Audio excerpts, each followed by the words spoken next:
So, Mike, thank you for joining us this morning, and really appreciate you making the time for this interview. Mike, Thanks, I'd Bert. like you to perhaps just tell our viewers, what is your business, and yeah, why are you in the business? Thanks, Bert. Yes, we're an SAP partner, and we sell and implement and support SAP business management solutions for a variety of clients. I was actually at the beginning of the week at a bunch of our clients in Cape Town, KWV, and Pioneer Foods, to name but a few. Excellent. So if I break it down into a much simpler level, I will say that we strive to make our clients' businesses run best by running SAP, and we also help them to serve their clients to the best of their ability. Excellent. Thank you for that, Mike. Mike, what do you attribute your growth to then? I'm glad that you asked this question. So I listened to a podcast in the morning called How I Built This, and Guy Raz always asks the people that he speaks to in his podcast that final question. And I think it's definitely a combination of luck and hard work, really, really hard work. Okay. But I think what we must do, or what I must elaborate on, is that luck component. Yeah. We were able to find incredible people who took ownership of their role in the organization. And I think through established networks, we were able to win a whole bunch of business that has led us to grow 25% year on year for the past 7 years. Awesome. Awesome. So, yeah, well done on that. And it's great to hear that. Thank you. Mike, so what are your biggest learnings been as an employer since you began the business? I mean, there's a whole bunch of learnings. I can remember at the start, I was hugely intimidated by difficult people in the organization working for us, because you're trying to keep people happy and please them, and then you realize, but some people don't want to be pleased. Yeah. So, but I think probably the biggest learning was that realization that the client isn't always right. And if you have a toxic client, perhaps it's time to fire them before they have an impact on the business and its people, because that can happen so easily. Your resources might decide to leave just because they are dealing with a terrible client. Yeah. Look, we always say give that bad client, give them to your position. They'll keep them busy. Yes, absolutely. Mike, yes, and then, how do you balance we spoke about flying a little bit earlier, but how do you balance your personal life and the demands of business? Yeah, I mean, as I mentioned, over and above my role at G3G, I'm busy doing my private pilot's license. And then we also run a onion farm in the Northwest province. And then you have to fit in some cricket games and hockey games of my boys during the week and over the weekends. But I think it's probably one of the most difficult things to manage. And I think one can fall victim very, very quickly to excess on either side of the equation. Yes. What I can tell you, and that's what I tell to the people in the business and to my circle of friends, is if it's time to work, you put on your big boy pants, and you get the job done. And I think many times we realize that the task at hand will be there tomorrow. So you can just as well tackle it during office hours again during the next day. So careful planning to make time for both your family and your work family is very important. Okay, so I love that, because I think that's what we recommend as coaches as well, that you actually put blocks of time away for those important people in your life. Yes, absolutely. So when recruiting new team members, what qualities are you looking for, and how do you foster a productive working environment? So as I mentioned previously, we are very fortunate to have exceptional people in G3G. Thus, my first inclination will be to look at attitude and a culture fit to the organization. I mean, experience can always be obtained over time. Yeah. with regards to fostering that productive environment, I always say to the people in the organization, remember, if you don't do something, it means that someone else will have to work harder to get your job done. So we all pull in the same direction. And as I said, we all take ownership of our role within the organization. That building block that so many people refer to.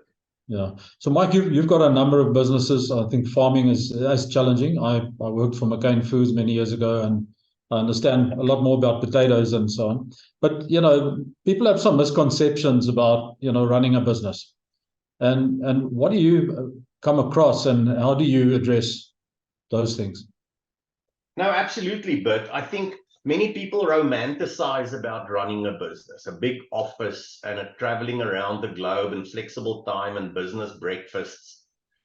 And I mean, sure, these things are great to a certain extent, but they don't see the flip side of that coin, being away from home, paying rent for that fancy office, and extravagant rates for a parking bay. People sometimes don't believe me when I tell them how much you pay for a parking bay in a corporate building. And then we also work significantly more, even though the hours are flexible. We work significantly more than the 40 hours per week. Absolutely. And then worrying about company finances. And I think what many people don't realize is you as a leader in the organization lie awake at night because you're keeping significantly more households going than merely your own. Absolutely. So I think how we address this, or how I address this, is being transparent to everyone in the organization and everyone around you. And in G3G, we cry and we celebrate as a team. And we're very clear around the goals and the stumbling blocks to get to those goals. So people understand. Once a month, we have a company meeting. And during that meeting, we tell people how the company is doing financially, what issues are there. So everyone knows exactly where we stand as an organization. No, that's right. And isn't it strange that our cash flow comes back every end of the month, eh? Yes. Yep. So, what advice would you give business owners that are just starting up with regards to financial management? I'm very glad that you asked this question, but I think a business performs optimally when a couple of levers are pulled in harmony. But the foundation of all these levers, I mean, you can look at debtors days outstanding, you can look at delivery times, you can look at utilization of people, you can look at a variety of, you can look at gross margin, you can all those kinds of things. But I mean, the foundation of all these levers come back to finance.